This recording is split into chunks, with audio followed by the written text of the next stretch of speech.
السلام عليكم ورحمة الله تعالى وبركاته. تكملة لسلسلة الدروس عن بعد لطلبة سنة ثالثة إنتاج محروقات مهني. Module diagraphie différé et de production. Je vais vous présenter dans cette petite vidéo un phénomène très important. C'est le phénomène de l'invasion. Donc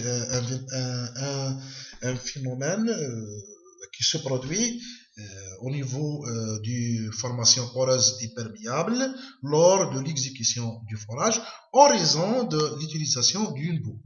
Donc la boue de forage utilisée lors de l'excavation lors de la réalisation du forage, elle est composée par une partie solide, on parle ici de la bentonite, plus une partie liquide, ce qu'on appelle le filtrat de boue. Rappelez bien ce terme, le filtrat de boue, c'est la partie liquide de la boue. Donc cette boue a plusieurs rôles lors de la réalisation d'un forage. Le premier rôle, c'est le maintien des parois du forage, c'est-à-dire la stabilité du paroi forage pour éviter les éboulements, le refroidissement et lubrification des outils de forage, assure la remontée des déblais en surface afin de l'identification des formations traversées par le forage par le géologue. Maintenir les fluides en place, emmagasinés dans les formations poreuses et perméables pour éviter les venues en surface qui peuvent subir une explosion, c'est-à-dire des dégâts matériels et humains. Donc, comme vous voyez dans cette figure, nous avons deux couches. La première couche, ici, c'est une couche poreuse et perméable et limitée au-dessous par une couche imperméable. Donc, on fait introduire une boue dans le forage. En face des formations perméables, le fluide contenu dans cette formation est empêché par la boue de forage de se déplacer de la formation vers le forage, c'est-à-dire vers la surface pour éviter les venues. Comment ça se passe? Donc la boue de forage est chimiquement différente à celle de l'eau de formation, c'est-à-dire elle a une pression hydrostatique supérieure à celle de l'eau de formation ou bien à celle des fluides contenus dans cette formation. Donc, lorsqu'elle arrive en face des bancs perméables, la partie liquide de cette boue s'infiltre dans la formation pour interdire ou bien pour stopper les fluides de se déplacer de la formation vers le forage, c'est-à-dire pour les maintenir en place. Donc, la quantité du filtrat de boue infiltré, elle va refouler les fluides contenus dans cette première zone à une certaine distance. Donc, elle va occuper le vide laissé par les fluides de la formation. Il va être occupé par le filtrat de boue. Donc, cette première zone, donc, elle sera saturée en filtrat de boue. On appelle cette zone une zone lavée. Au fur et à mesure, les particules solides de la boue s'accumulent sur le paroi du forage en formant ce qu'on appelle le mudcake. C'est une couche de l'ordre de 2,5 cm.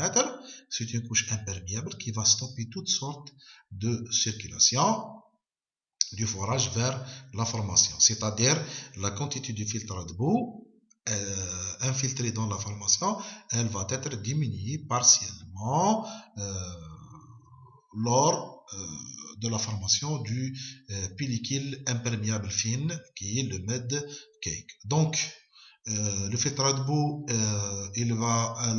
la quantité de filtrage de boue continue à s'infiltrer dans la formation en refoulant les fluides de formation à une certaine distance jusqu'à la formation complète du med cake. Donc, la première zone, la zone lavée, elle est saturée à 100% par le filtrage de boue, la zone lavée, suivie par une zone saturée partiellement par le filtre de boue ou bien ce qu'on appelle la zone de transition. C'est-à-dire, la couleur foncée, elle est envahie par le filtre de boue, mais à deux niveaux.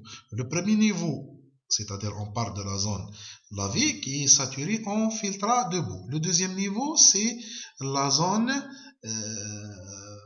de transition qui est saturé partiellement par le filtre de boue et les fluides de la formation.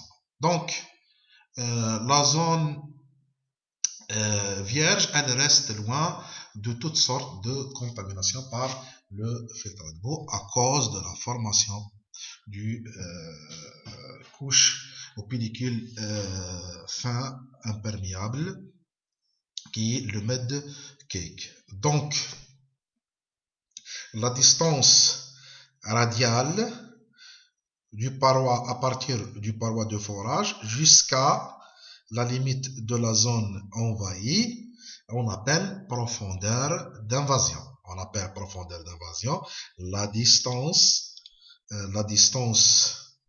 radiale, à partir du paroi du forage jusqu'à la limite de la zone envahie qui est colorée ici en couleur foncée. Donc, nous avons trois zones.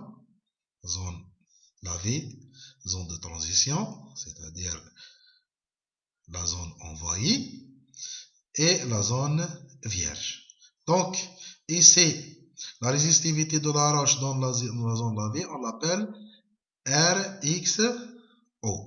La résistivité du fluide de saturation dans la roche, dans la zone lavée, on l'appelle RMF, Mud Filtrate Resistivity. La roche ici est saturée en filtre de boue, on l'appelle SXO. Donc, ce qui est encadré par un rectangle, c'est la résistivité de la roche. En cercle, c'est les fluides. En triangle, c'est la saturation. Ici, la résistivité de la roche dans la zone vierge, c'est RT, True Resistivity. C'est la vraie résistivité de la formation. La roche ici, elle est saturée en eau, Water Resistivity, RW. La saturation, la roche elle est saturée en eau, SW. La résistivité du mud cake, elle appelle RMC, mud cake résistivité. La résistivité de la boue, RM, mud résistivité. Et merci pour votre attention.